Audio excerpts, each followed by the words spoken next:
కూటమి ప్రభుత్వంతోనే అభివృద్ధి సాధ్యపడుతుందని జనసేన పార్టీ రాజకీయ వ్యవహారాల కమిటీ సభ్యురాలు పడాలారని అన్నారు. ఈ సందర్భంగా మాట్లాడుతూ ఈ విజయం సువర్ణాక్షరాలతో లెక్కించబడిందన్నారు.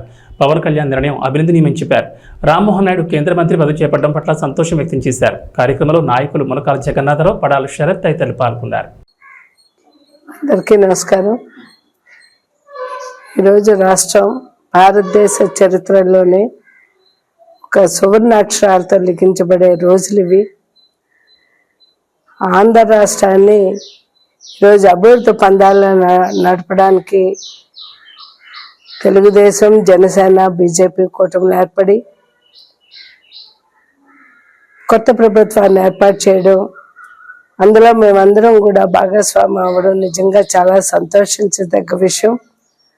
కూటమి అభ్యర్థులందరూ గెలుపొందిన వరకు ముందుగా అభినందనలు తెలియజేసుకుంటూ, ఈరోజు ఎన్డీఏ ప్రభుత్వంలో నిన్న ప్రధాని మోడీ గారు ప్రభుత్వంలో యువ నాయకుడు చిరంజీవి కింజరాపు రామ్మోహన్ నాయుడు గారికి మంత్రి పదవి రావడం ఈ ఉత్తరాంధ్రకే నిజంగా చాలా గర్వకారణం.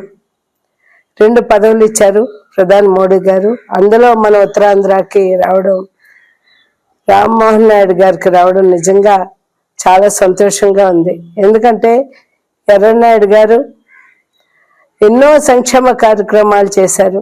ఆ రోజు మేమందరం కూడా శాసనసభ్యులుగా ఉన్నాం. అదేవిధంగా ఈ ఉత్తరాంధ్రకు వెనుకబడిన జిల్లాలకు ఉద్దానం లాంటి, కిడ్నీ బాధితులు లాంటి వాళ్ళందరికీ కూడా ఆయన ఎన్నో వాటర్, మంచినీరు కానీ, ఇరిగేషన్ కానీ, గ్రామీణ అభివృద్ధి ప్రాంతాలకు కృషి చేసిన ఘనత ఎర్రనాయుడు గారికి దక్కింది.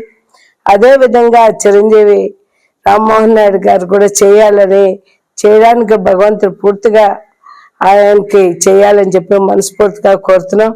ఈరోజు జనసేన అధ్యక్షులు పవన్ కళ్యాణ్ గారు ఒక మంచి ఆశయంతో ఈ రాష్ట్రాన్ని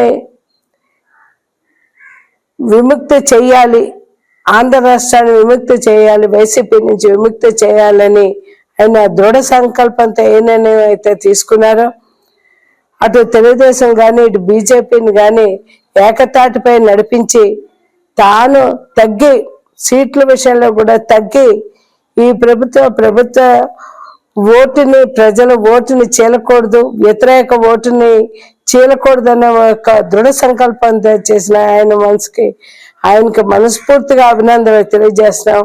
ఎందుకంటే ఆయన చాలా, పవన్ కళ్యాణ్ గారు ఒక ఆశయం, ఈ రాష్ట్ర అభివృద్ధి చెందాలి, యువత కానీ, మహిళ కానీ, రైతు కానీ, అన్ని వర్గాల ప్రజలు కూడా ఆనందంగా ఉండాలనే ఒక మంచి నిర్ణయంతో చేసుకునే ఈ నిర్ణయం ఈ రోజు భారతదేశ చరిత్రలోనే సువర్ణాక్షరాలతో లిఖించబడే రోజు. లిఖించడమే కాదు, ఈ రాష్ట్రం ముందుకెళ్తుందనే పూర్తి విశ్వాసం, నమ్మకం మాకుంది. ఆ చేయడానికి జనసేన పార్టీ తరఫున మేము అందరూ కృషి చేయడానికి సిద్ధంగా ఉన్నామని చెప్పి తెలియజేస్తున్నాను. కొత్తగా మంత్రులైన, శాసనసభ్యులైన అందరికీ కూడా పేరు పేరున ప్రతి ఒక్కరికి మరొక్కసారి అభినందనలు, ధన్యవాదాలు తెలుపుకుంటున్నాను.